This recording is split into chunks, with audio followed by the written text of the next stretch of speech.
ادع إلى سبيل ربك بالحكمة.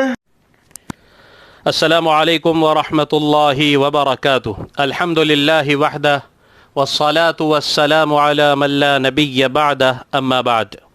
معزز سامعین کرام، آج کی قسط میں ہم بات کرتے ہیں دجال کے دجل و فریب کی. جیسے کہ پچھلی قسطوں میں ہم یہ جان چکے ہیں کہ دجال کا دجل و فریب ہمجہت ملٹی ڈائمنشنل ہوگا.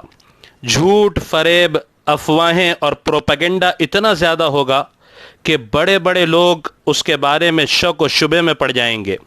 لوگ کنفیوز ہوں گے کہ یہ مسیحا ہے یا دجال. اس وقت عام طور پر عوام کے ذہن میں یہ بات ہے کہ دجال جب اپنے مکروہ چہرے کے ساتھ دنیا کے سامنے آ جائے گا تو پھر اسے مسلمان پہچاننے میں آخر کیوں کنفیوز ہوگا. تو یاد رکھیں کہ اگر معاملہ اتنا سادہ، اتنا آسان ہوتا تو پھر بات ہی کیا تھی. مسئلہ تو یہ ہے کہ وہ اس کے مکروہ چہرے کے باوجود باطل اس کے کارنامے دنیا کے سامنے کچھ اس طرح پیش کرے گا کہ لوگ سوچنے پر مجبور ہو جائیں گے. لوگ بری طرح کنفیوز ہوں گے کہ اگر یہی وہ دجال ہوتا تو ایسے اچھے کاموں کو اس کی طرف نسبت کی جا رہی ہے تو ایسے اچھے کام تو یہ ہرگز نہ کرتا. اس لیے آئیں آج کی قسط میں احادیث کی روشنی میں اس کے طریقہ کار کے مختصر خاکے کو آپ کی خدمت میں پیش کرنے کی کوشش کریں. معزز سامعین کرام، دجال کی آمد سے پہلے دنیا میں ظلم اپنی انتہا پر ہوگا. دنیا میں بڑی خوفناک و خونریز جنگیں ہو رہی ہوگی. انسانیت کا قتل عام ہو رہا ہوگا. بے روزگاری، مہنگائی، معاشرتی ناانصافیوں کا دورہ ہوگا. ہر طرف برائی کا بول بالا ہوگا. لوگ اس وقت ایسے شخص کی بھی تعریف کرنے پر مجبور ہوں گے جو 99% برائیوں میں مبتلا ہوگا، صرف 1% ہی بھلائی اس میں ہوگی. اس 1% بھلائی کا بھی اس وقت فقدان ہوگا. اس لیے لوگ اس 1% بھلائی والے کی بھی تعریف کرنے پر مجبور ہوں گے. ساری دنیا اس پیدا شدہ ماحول سے بری طرح متاثر ہوگی، اور یہ سارا کا سارا حال دجال سے پہلے آنے والے دجاجلہ کا کیا کرایا ہوگا. اب دجال اعظم کے چیلے یہ دجاجلہ دجال اعظم کی آمد پر میڈیا سے یا کسی اور ذرائع سے دجال کو انسانیت کا نجات دہندہ بتا کر لوگوں کے سامنے پیش کرنے کی کوشش کریں گے، اور یہ ثابت کرنے کی کوشش کریں گے کہ یہ تو ایک مسیحا ہے جو دنیا سے شر کے خاتمے کے لیے کھڑا ہوا ہے. یہ دشمن ممالک کو دوستی کی راہ پر ڈالنا چاہتا ہے. یہ مصیبت زدہ لوگوں کی مدد کا خوگر ہے، وغیرہ وغیرہ. اب ان حالات میں اگر کسی شخص کو اتنے عظیم کارناموں کے لیے مسیحا بنا کر میڈیا پیش کر رہا ہو تو مغربی میڈیا پر ایمان لانے والی دنیا اس کی تعریف کرنے پر کیوں نہ مجبور ہو. سب سے پہلے اس کے بعد دجال لوگوں کے ذہن میں یہ بات ڈالے گا کہ یہ سب کچھ میں اپنی طرف سے نہیں کر رہا ہوں، بلکہ یہ سب کرنے کے لیے خدا نے خود مجھے تمہارے درمیان بھیجا ہے. یعنی اول وہ نبوت کا دعویٰ کرے گا اور پھر آگے آگے چل کر وہ اپنی خدائی کا اعلان بھی کر دے گا. معزز سامعین کرام، اب تک کے تمام مضامین سے ہم یہ امید کرتے ہیں کہ ہمارے اندر وہ صلاحیتیں کچھ حد تک ہی نہیں بلکہ کافی حد تک پیدا ہو چکی ہوگی جس کی بدولت ہم اس فتنے کو پہچان سکیں. لہذا آئیے اب ہم آگے بڑھتے ہیں اور یہ جاننے کی کوشش کرتے ہیں کہ اس فتنے سے بچنے کی کیا شکلیں ہو سکتی ہے، اس فتنے سے بچنے کی کیا صورتیں، کیا تدابیر ہو سکتی ہیں. تو یاد رکھیں معزز سامعین کرام، اللہ رب العزت جو بیماری زمین کی طرف نازل کرتا ہے اس کا علاج بھی زمین کی طرف ضرور اتارتا ہے. احادیث مبارکہ میں جس طرح آخر زمانے کے فتنوں اور خونریز معرکوں کی تفصیل ملتی ہے، اسی طرح ان فتنوں سے نجات کی راہوں کی بھی کوئی چیز، کوئی تدبیر ایسی نہیں ہے جو نہ بتائی گئی ہو. راہ نجات کے بارے میں رسول مقبول صلی اللہ علیہ وسلم کی ہدایات راستے کے روشن نشانات ہیں جن کی روشنی میں انسان آنے والے فتنوں کی تاریکی میں بھی منزل کو بسہولت تلاش کر سکتا ہے. ہم یہاں احادیث مبارکہ سے مستنبط شدہ ہدایات کا آپ کے سامنے ذکر کرتے ہیں. دجاجلہ اور دجال اعظم کے فتنے سے بچاؤ کی تدبیروں کو ہم آپ کے سامنے خلاصے کے طور پر نمبر وار عرض کرتے ہیں. نمبر 1، ہر مسلمان پر لازم ہے کہ وہ آخری زمانے کے فتنوں کو جانے اور ان سے بچنے کے لیے نبوی ہدایات کو معلوم کرے، اسے سیکھے، اس پر عمل کرے۔ نمبر 2، ہر مسلمان پر لازم ہے کہ دل کی گہرائیوں سے ہمیشہ اللہ تبارک و تعالی سے دعا کرتا رہے کہ حق تعالی اسے فتنوں سے محفوظ فرمائے، خصوصاً فتنہ مسیح الدجال سے اللہ کی حفاظت کو مانگے، اور دعا کرے کہ حق تعالی حق کی مدد کے وقت، یعنی جس وقت حق کو مدد کی ضرورت ہو، اس وقت باطل والوں کے ساتھ کھڑے ہونے سے حق تعالی محفوظ رکھے۔ چنانچہ ایک دعا بھی حدیث شریف میں آتی ہے، اس حدیث شریف کی دعا میں ایک جملہ اس طرح بھی ہے، اللہم انی اعوذ بک من فتنۃ المسیح الدجال، اے اللہ ہم آپ کی پناہ چاہتے ہیں فتنہ مسیح الدجال سے۔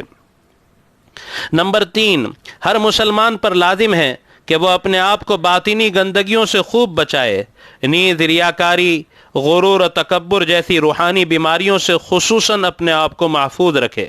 حضرت ابو ہریرہ رضی اللہ تعالیٰ عنہ سے روایت ہے کہ نبی اکرم صلی اللہ علیہ وسلم نے ارشاد فرمایا، فتنوں کے وقت سب سے زیادہ خوش نصیب وہ ہوگا جو چھپا رہے اور پاک و صاف رہے، اگر سامنے آئے تو اسے کوئی پہچان نہ سکے، اور اگر سامنے نہ ہو تو کوئی اس کا حال احوال نہ پوچھے۔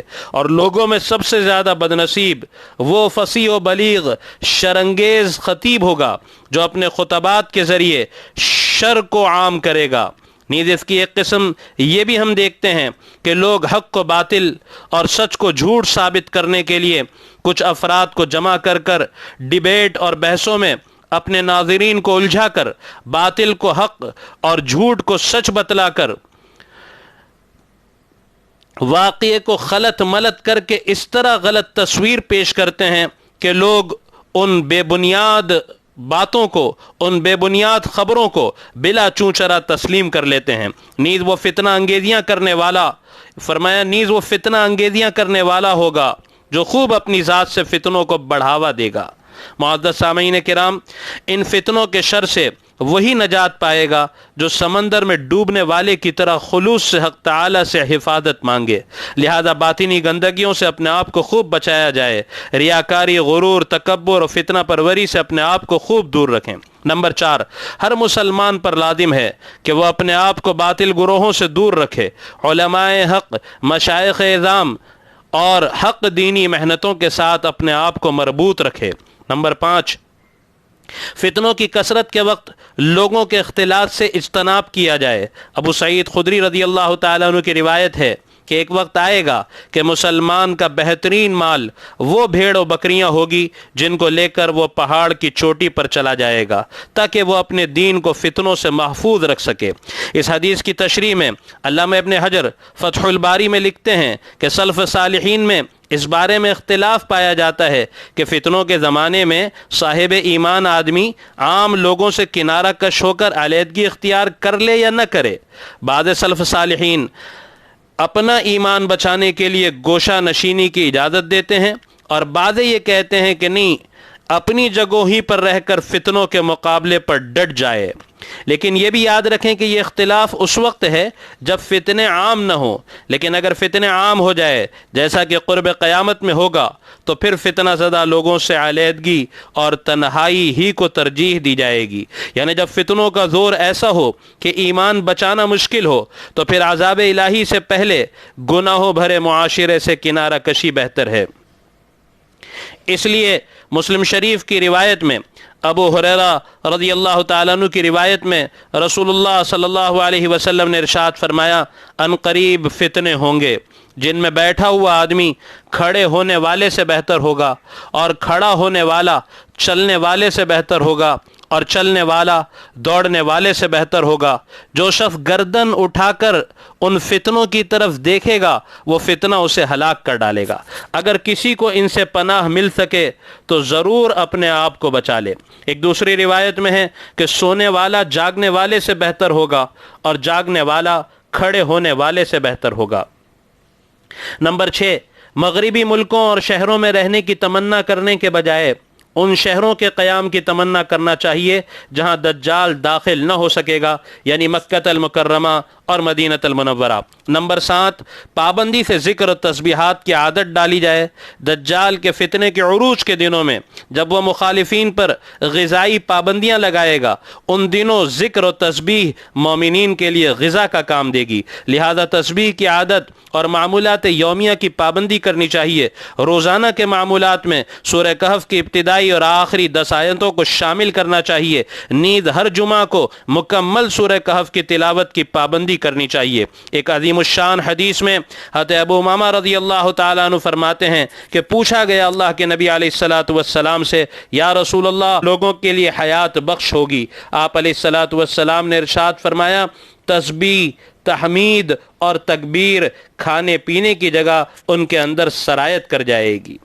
تو معزز ناظرین کرام، معزز سامعین کرام، آج کی قسط میں بس ان 7 تدابیر کو ہم عرض کر کر آپ سے اجازت چاہتے ہیں۔ دعا فرمائے اللہ تبارک و تعالی ہم سب کو دجال اور دجالی فتنوں سے محفوظ فرمائے، ہم سب کی حفاظت فرمائے، آمین۔ وآخر دعوانا ان الحمد للہ رب العالمین۔